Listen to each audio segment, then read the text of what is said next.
They were native. They were black. They were brown. They were trans, queer, forgotten. They were sisters, daughters, friends, mothers, lovers, warriors. And when they went missing, the world looked away. But not here, not anymore. This is for the ones who never got a headline, for the families still screaming into silence. We see you, we say your name, and we don't stop talking until someone answers. Because every life left behind deserves to be brought home. Get 'em. What if you were fine one minute, and the next, you're panicking and running out the back door into the woods, never to be seen or heard from again? That is exactly what happened to 24-year-old Trista Marie Yelding, commonly referred to as Tasha, on the evening of April 3rd, 2017 in Theodore, Alabama, a small community in Mobile County. We're going to look into everything that has been made public so far and try to get her name and picture back out there so maybe her family can finally get the answers they deserve, and so Tasha can be brought back home. For the rest of this story, I'll refer to Miss Trista Marie Yelding by her nickname, Tasha. It was 2017, April 3rd to be exact. That day, the Senate Judiciary Committee voted 11-9 to advance Neil Gorsuch's nomination to the Supreme Court. South Carolina won the NCAA Women's Basketball Championship, defeating Mississippi State 67-55 for their program's first title. And in Theodore, Alabama, Tasha was staying over at a friend's house off Raybon Road. Raybon Road is short, the kind of road you can drive end to end in just a few minutes.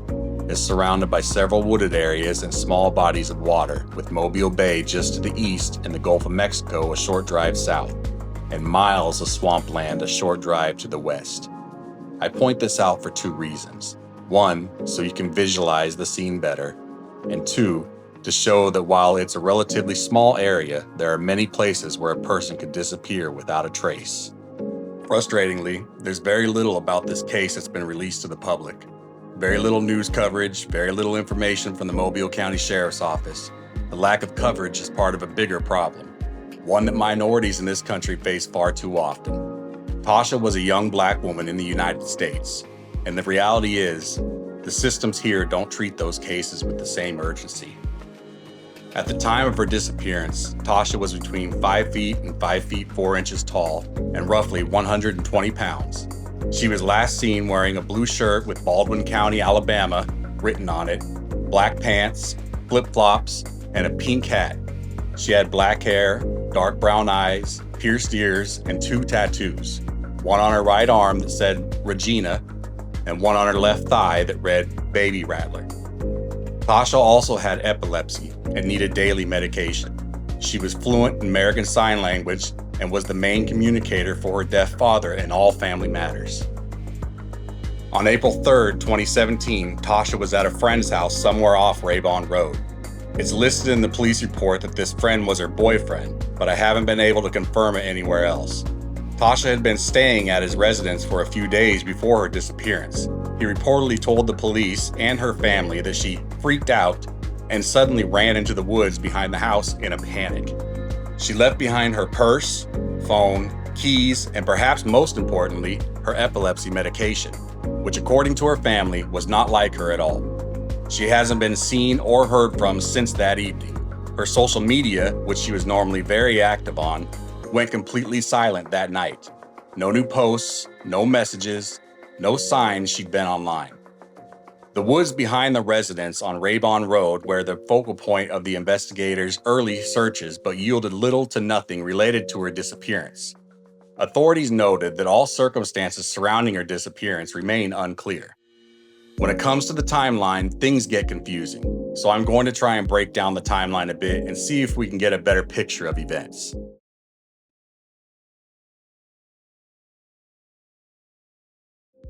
April 3rd, 2017. According to Tasha's sister and her cousin, this is the date Tasha actually vanished from the Raybon Road house in Theodore.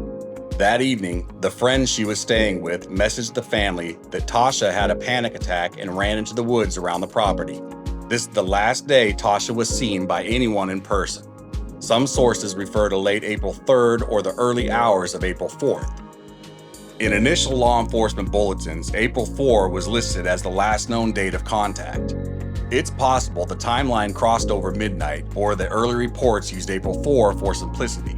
A brief press release by the Mobile County Sheriff's Office, MCSO, on April 21st stated, Yelding was last seen April 4, 2017, while highlighting her medical condition and need for medication. The National Missing and Unidentified Persons System, NamUs, records April 6, 2017 as the official date of last contact for Tasha. This date likely comes from information gathered during the investigation.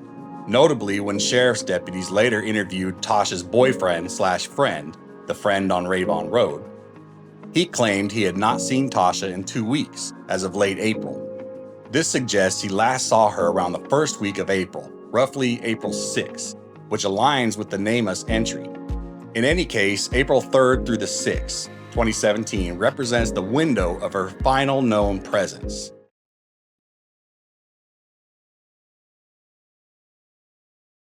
Tasha's older sister, Nikita Yelding, formally reported her missing to the Mobile County Sheriff's Office on April 20th. Shockingly, more than 2 weeks had passed since Tasha disappeared. Family members later expressed frustration and confusion that the friend who witnessed Tasha run off did not immediately alert authorities. Instead, it fell to Nikita, who had grown increasingly worried after not hearing from Tasha, to file the missing person report on the 20th. April 20 is the date the case officially opened with law enforcement, more than 2 weeks after she disappeared. The following day, local media picked up the story. MCSO put out a public notice that they were looking for a missing 24-year-old woman, Tasha, and noted that she was last seen April 4, 2017, and that she suffers from severe epilepsy without her medication. This was reported by WPMI, NBC 15, and other outlets. The initial bulletin was brief, reflecting that very few details were known at that time, aside from Tasha's description and medical risk.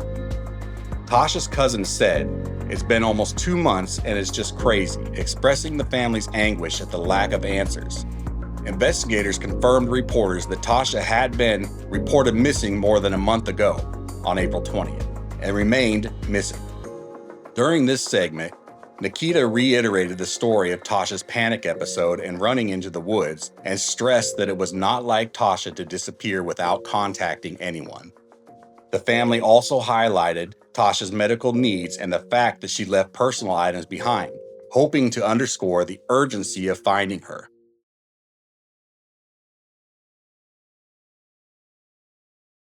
To their credit, through the summer of 2017, the Mobile County Sheriff's Office continued to investigate tips. However, no significant developments were made public. Law enforcement did not publicly name any suspects or persons of interest. It's important to note that no evidence of foul play was immediately apparent.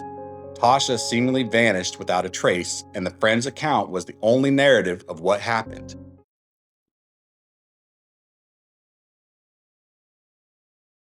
Tasha comes from a loving family that has been proactive in the search for answers. Her sister, Nikita, has been a central figure in raising awareness about Tasha's disappearance. It was Nikita who filed the missing person report and who communicated with a friend on the day Tasha went missing. In the weeks after Tasha vanished, Nikita and other relatives organized flyer distribution search parties and social media campaigns. They papered areas of Mobile and Theodore with missing person posters featuring Tasha's photo and description. Nikita has given multiple interviews to local media, often fighting back tears while urging anyone with knowledge to come forward.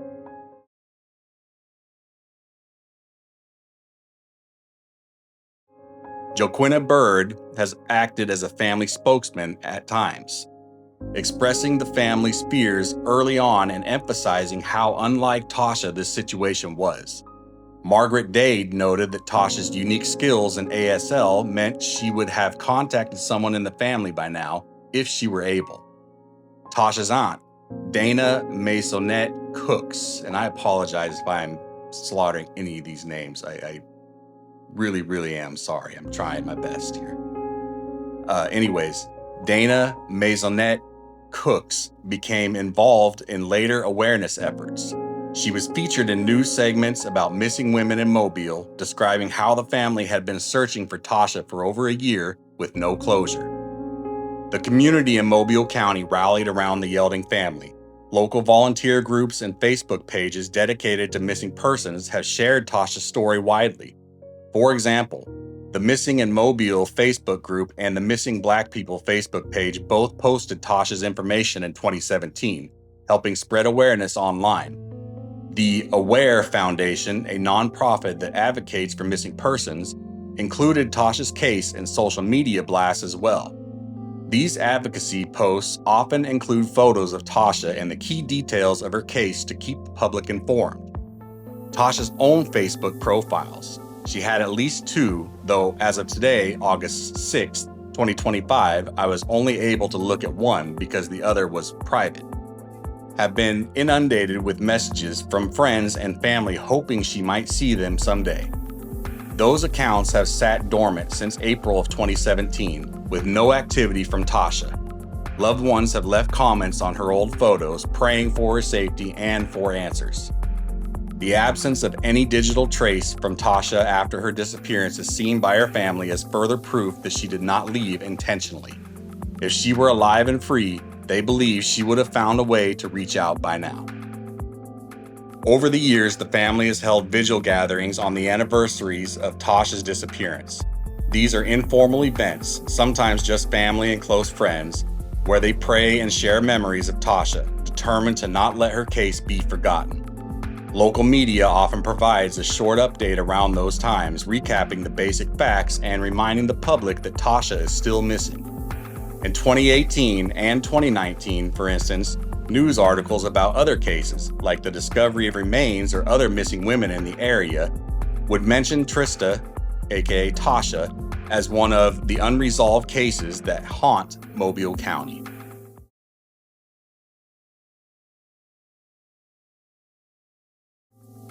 Tasha's case has also been covered in various online forums, podcasts, and blogs.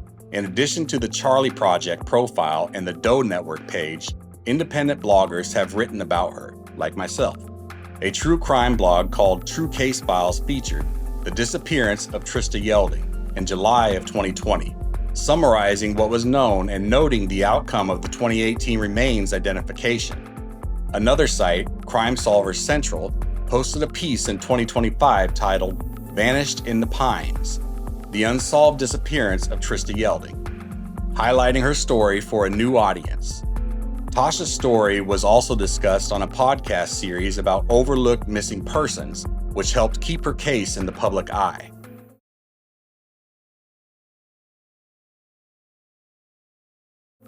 The Yelding family remains hopeful that someone out there has information that could lead to Tasha. They have at times shared contact information in the hopes that tipsters might feel more comfortable reaching out to family, but the primary channel is still through law enforcement. The Mobile County Sheriff's Office has urged anyone with information on Tasha's disappearance to contact them at the numbers on screen now. Anonymous tips can also be submitted via Crime Stoppers. As of the latest updates, there is no reward officially advertised, but the family has indicated they simply want closure. I would like to know if she's alive, if she's dead, so we can all be at peace, Nikita said in 2017. I'd like to also add that whether there's a reward or not for coming forward and giving a tip or answering questions that would lead to her coming home, whether or not there's a reward shouldn't matter at all. If you have a tip, or even if you don't think it's significant, call one of these numbers, give the police or investigators the tip. A reward should not be the motivation that you need. It should be just to bring her home, give her family answers, and lay this case to rest. That should be your motivation, mainly just to bring Tasha home and give answers for her family. That should be your main motivation.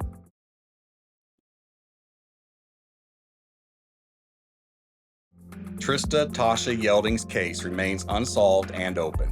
She is still listed as a missing person in national databases.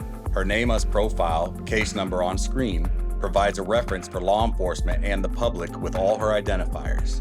The Doe Network listing similarly summarizes her case and physical characteristics for those who may come across unidentified remains or people matching her description. Unfortunately, despite these listings and years of searching, there have been no confirmed sightings or significant leads reported to the public since the day Tasha disappeared. For the community and readers interested in helping, the biggest need is for information. Sometimes even a small detail or rumor reported to investigators can break a case. If you lived in or around Theodore, Alabama in April of 2017 and recall anything unusual, for example, seeing a young woman running or wandering near Ravon Road, or if you heard someone talk about this case with inside knowledge, such information could be crucial. Even if you think the police must already know it, it's worth double checking. The Yelding family also asked the community to keep sharing Tasha's story on social media. The more eyes on the case, the better the chance that someone who knows something will see it and feel compelled to speak up. They appreciate every share of her flyer and every prayer or kind word sent their way. Tasha was a beloved daughter, sister, niece, cousin, and friend. By all accounts, she had a caring heart and was especially devoted to her family, demonstrated by how she learned sign language to act as an interpreter for her father. Those who know her describe her as responsible, loving, and deeply missed. 8 years is a long time with no answers. But there are numerous cases where missing individuals have been located or identified after many years due to persistence and public awareness. The Yeldings hold out hope that Tasha will be found or that at least they will learn the truth about what happened. Until then, they continue to endure the painful limbo that every family of a missing loved one knows too well. Either somebody knows something and isn't telling, or it's something else. We just want answers, her cousin said. If you have any information about the disappearance of Trista Tasha Yelding, no matter how minor it may seem, please contact the Mobile County Sheriff's Office at 251-574-2423 or your local law enforcement agency or any of the numbers on the screen.